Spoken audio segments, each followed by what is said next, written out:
Hello friends, welcome to institute of intellect softwares. मैं हूं Vipin. C language के video series में आज हम पढ़ेंगे पार्ट 56 इंट्रोडक्शन ऑफ स्ट्रिंग। इस पार्ट में हम स्ट्रिंग्स के बारे में कुछ बेसिक पॉइंट्स को कवर करेंगे और आने वाले कुछ पार्ट्स में यानी इसके आगे जो भी पार्ट्स आएंगे 57, 58 उन पार्ट्स में हम स्ट्रिंग्स के बारे में कुछ एडवांस कंसेप्ट्स को कवर करेंगे।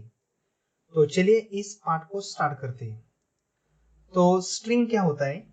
String is a one dimensional character array. जैसे कि हम इंटीजर का एरे डिक्लेयर करते या फिर फ्लोट का एरे डिक्लेयर करते, तो सेम उसी तरीके से अगर हमने कैरेक्टर एरे को डिक्लेयर किया तो उस कैरेक्टर एरे को हम स्ट्रिंग कहेंगे।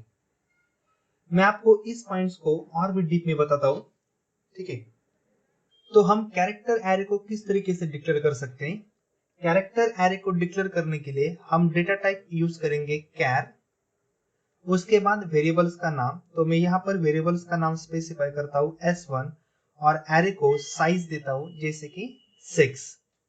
तो यहाँ पर हमने एक कैरेक्टर का एरे डिक्लेयर किया, वेरिएबल को नाम दिया S1 और इसको साइज स्पेसिफाई की 6। तो इसी कैरेक्टर एरे को हम स्ट्रिंग कहेंगे और इस कैरेक्टर्स में स्टोर करते समय हम टोटल 5 कैरेक्टर्स ही स्टोर करेंगे। आपको यहाँ पर साइज तो 6 दिखाई दे रही है, लेकिन इसमें हम वैल्यू स्टोर करते समय सिर्फ 5 वैल्यूज ही स्टोर करेंगे, क्योंकि लास्ट वैल्यू जो होती है स्ट्रिंग्स में वो ऑलवेज नल कैरेक्टर होती है। तो इसलिए कैरेक्टर एरे को हम जो भी साइज देंगे तो वैल्यू स्टोर करते समय हम उससे एक वैल्यू कम ही स्टोर करेंगे, क्योंकि लास्ट ब्लॉक में कंपाइलर ऑटोमेटिकली नल कैरेक्टर को स्टोर करता है। तो इसमें मैं टोटल 5 वैल्यू को स्टोर करता हूं, ठीक है, जैसे हेलो। तो इसी हेलो को हम स्ट्रिंग कहेंगे। अब इसको मेमोरी अलोकेट होते समय ये जो कैरेक्टर है या फिर स्ट्रिंग है, तो इसको मेमोरी अलोकेट होते समय टोटल 6 ब्लॉक्स अलोकेट होंगे, ठीक है। मैं यहाँ पर ड्रॉ कर लेता हूँ 6 कैरेक्टर 6 ब्लॉक, ठीक है। तो इस तरीके से टोटल 6 ब्लॉक्स अलोकेट होंगे, 1 2 3 4 5 और लास्ट में 6। और हर ब्लॉक में एक एक कैरेक्टर स्टोर हो जाएगा। पहले H, उसके बाद E, L, L, O और जो लास्ट ब्लॉक है उसमें स्टोर हो जाएगा /0। /0 यानी कि नल कैरेक्टर, और इस नल कैरेक्टर की आस्की वैल्यू होती है 0, ठीक है। नल कैरेक्टर की आस्की वैल्यू कितनी है? 0। और जो भी इंडेक्स पोजीशन होगी वो बाय डिफॉल्ट 0 से स्टार्ट होगी। जैसे कि फर्स्ट ब्लॉक को इंडेक्स पोजीशन 0, उसके बाद 1, उसके बाद 2, 3, 4 और 5। ये इंडेक्स पोजीशन हमने एरे इसके पहले पार्ट्स में भी कवर किया था, जहां पर हमने इंटीजर एरे को कवर किया था। तो वहां पर भी इंडेक्स पोजीशन 0 से स्टार्ट होती है और इस कैरेक्टर एरे में यानी कि स्ट्रिंग में भी इंडेक्स पोजीशन 0 से ही स्टार्ट होगी। उसके बाद मैं यहाँ पर एक एड्रेस भी स्पेसिफाई करता हूँ। एड्रेस तो कुछ भी आ सकता है, ये कंप्यूटर टू कंप्यूटर चेंज हो सकता है, लेकिन यहाँ पर मैं पहले ब्लॉक को एड्रेस स्पेसिफाई करता हूँ 1000, ठीक है। अब ये जो हमने S1 वेरिएबल जो डिक्लेयर किया, तो इस S1 वेरिएबल्स में by default base address store होता है। बेस एड्रेस यानी कि हमारे स्ट्रिंग का स्टार्टिंग एड्रेस। तो मैं यहाँ पर उसके लिए भी मेमोरी ड्रॉ कर लेता हूँ, ठीक है। हमारा वेरिएबल है S1 और उस वेरिएबल्स में स्टोर हो जाएगा बेस एड्रेस, जो कि कितना है हमारे पास 1000, यानी कि S1 पॉइंट करेगा इस स्ट्रिंग को। और S1 में एड्रेस स्टोर हुआ, इसलिए हम S1 को कहेंगे इंटरनल पॉइंटर, ठीक है। यहाँ पर मैं लिखता हूँ S1 को हम कहेंगे इंटरनल पॉइंटर। इंटरनल पॉइंटर क्यों कहेंगे? क्योंकि इसमें एड्रेस स्टोर हुआ, इसमें बेस एड्रेस स्टोर हुआ है, इसलिए हम इसे इंटरनल पॉइंटर कहेंगे। सी लैंग्वेज में स्ट्रिंग, स्ट्रक्चर, एरे और यूनियन, इसे हम इंटरनल पॉइंटर कहते हैं। और जो एक्सटर्नल पॉइंटर यानी कि सी लैंग्वेज में दो टाइप्स के पॉइंटर नहीं, इंटरनल और एक्सटर्नल। तो इंटरनल पॉइंटर किसे कहेंगे हम? एरे, स्ट्रिंग, स्ट्रक्चर और यूनियन, इसे हम इंटरनल पॉइंटर कहेंगे, क्योंकि उसमें बेस एड्रेस स्टोर होता है। और एक्सटर्नल पॉइंटर किसे कहेंगे? तो जो हमने पॉइंटर को कवर किया था यानी सिंपल वेरिएबल, उन्हें हम एक्सटर्नल पॉइंटर कहेंगे। नेक्स्ट पॉइंट, अब ये जो हमने एड्रेस दिया 1000, तो कैरेक्टर को एक कैरेक्टर को स्टोर होने के लिए 1 बाइट मेमोरी लगती है। एक ब्लॉक को स्टोर होने के लिए 1 बाइट मेमोरी लगती है। इसलिए अगर हमने पहले ब्लॉक को 1000 एड्रेस दिया तो नेक्स्ट ब्लॉक का एड्रेस होगा 1001, 1002, 1003, 1004 और 1005। तो हर एक ब्लॉक 1 बाइट को अलोकेट करेगा, तो हर ब्लॉक को 1 बाइट मेमोरी लगेगी। इसलिए हमने हर ब्लॉक का एड्रेस को 1 से इंक्रीमेंट किया।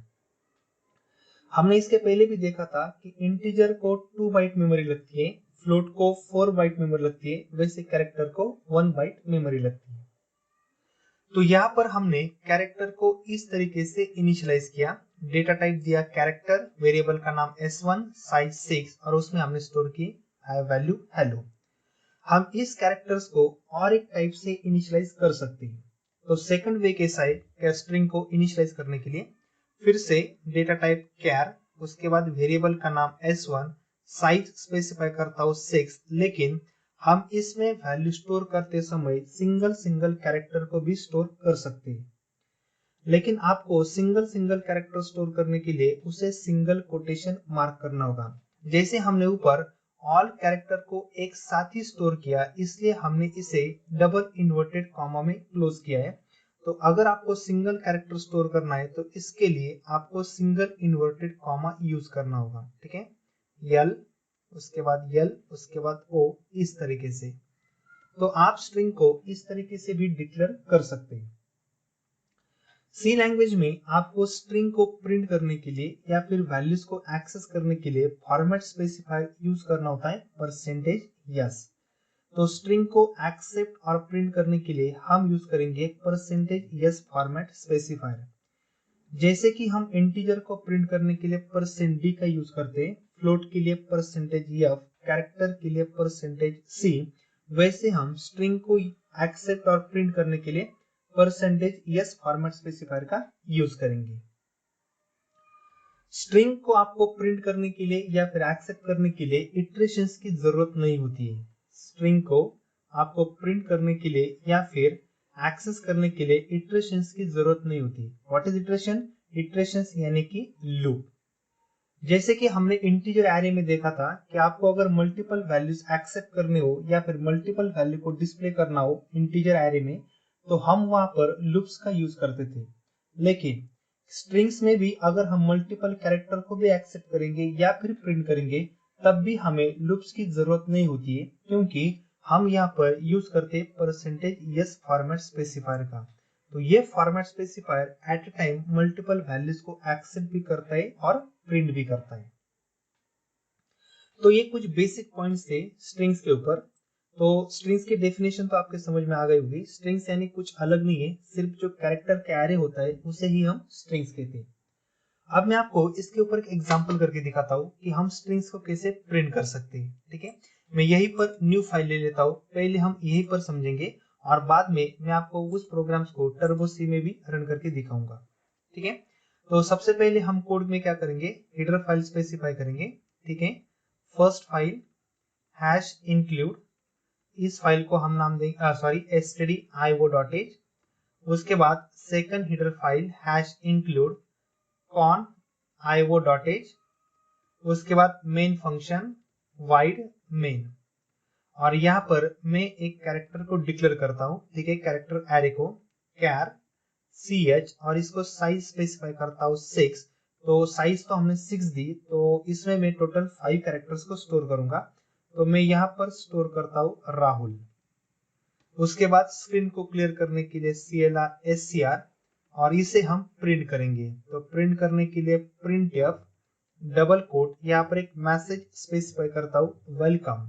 ठीक है, और उसके बाद स्ट्रिंग्स को प्रिंट करने के लिए फॉर्मेट स्पेसिफायर %s, और हमारी जिस स्ट्रिंग से वो किस वेरिएबल्स में स्टोर है, ch में। बस कंप्लीट। उसके बाद गेट ch और हम कर्ली को कर देंगे क्लोज। तो यहाँ पर मैंने क्या किया, स्ट्रिंग्स को वहीं पर इनिशियलाइज किया और डायरेक्टली उसे प्रिंट किया। तो प्रिंट करते समय आपको आउटपुट कैसे प्रिंट होगा, तो आउटपुट में आपको सबसे पहले welcome as it is print हो जाएगा। ठीक है, वेलकम, उसके बाद कोलन, और ये जो परसेंटेज यस है उसकी जगह पे ch की वैल्यू प्रिंट हो जाएगी। तो ch में हमने क्या स्टोर किया है, राहुल, तो यहाँ पर हमें प्रिंट हो जाएगा वेलकम राहुल। तो ये एक सिंपल एग्जांपल था। हम और एक एग्जांपल करेंगे जिसमें हम स्ट्रिंग को यूजर से एक्सेप्ट करेंगे। ठीक है, तो मैं यहीं पर चेंज करके दिखाता हूँ। ठीक है, हम यहीं पर पहले कोड को मैं आपको पहले यहीं पर एक्सप्लेन करके दिखाता हूँ और बाद में हम इसे एग्जीक्यूट भी करेंगे। ठीक है, इसको मैं एक बार कट कर लेता हूँ। ठीक है, तो कोड होगा कैसे, अब यहाँ पर हम सिर्फ कैरेक्टर एरे को डिक्लेयर करेंगे, उसमें वैल्यू स्टोर नहीं करेंगे। ठीक है, तो मैं यहाँ पर पेन ले लेता हूँ। ठीक है, तो कैरेक्टर ch और फिर से वैल्यू में इसको 6 असाइन करता हूँ, उसके बाद CLR SCR। अब यहाँ पर, ठीक है, सॉरी, CLR SCR। अब यहाँ पर हमने कैरेक्टर को सिर्फ डिक्लेयर किया, इनिशियलाइज नहीं किया, तो इसे हम वैल्यू यूजर से एक्सेप्ट करेंगे। तो एक्सेप्ट करने के लिए यहाँ पर एक मैसेज एंटर करता हूँ, प्रिंट या डबल कोट में एंटर नेम, एंटर नेम। ठीक है, तो जब भी आप इस कोड को रन करेंगे तो आपको आउटपुट के स्क्रीन पे सबसे पहले ये मैसेज प्रिंट हो जाएगा, एंटर नेम। इस तरीके से जो भी हमारे आउटपुट की स्क्रीन होगी या फिर जो कंसोल है, तो वहां पर हमें ये मैसेज प्रिंट हो जाएगा, एंटर नेम। तो मैं क्या करूंगा, यहाँ पर कोई भी एक नेम एंटर करूंगा, जैसे कि मैंने एंटर किया राहुल। तो ये जो राहुल है वो स्टोर होनी चाहिए ch वेरिएबल्स में।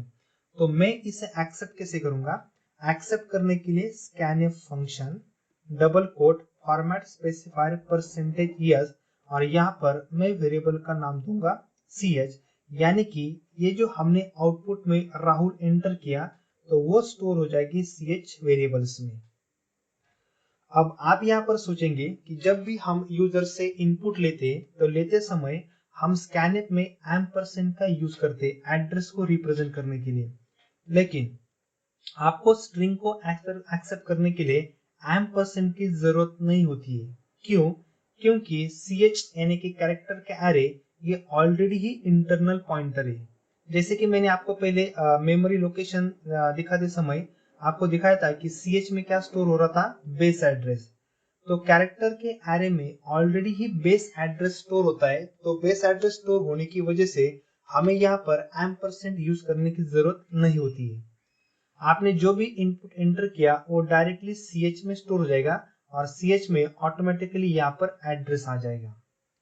तो अब मैं उस ch को प्रिंट कर लेता हूँ। ठीक है, प्रिंट करने के लिए printf डबल कोट और यहाँ पर मैं प्रिंट करता हूँ वेलकम परसेंटेज यस, और किसे प्रिंट करना है हमें, ch को।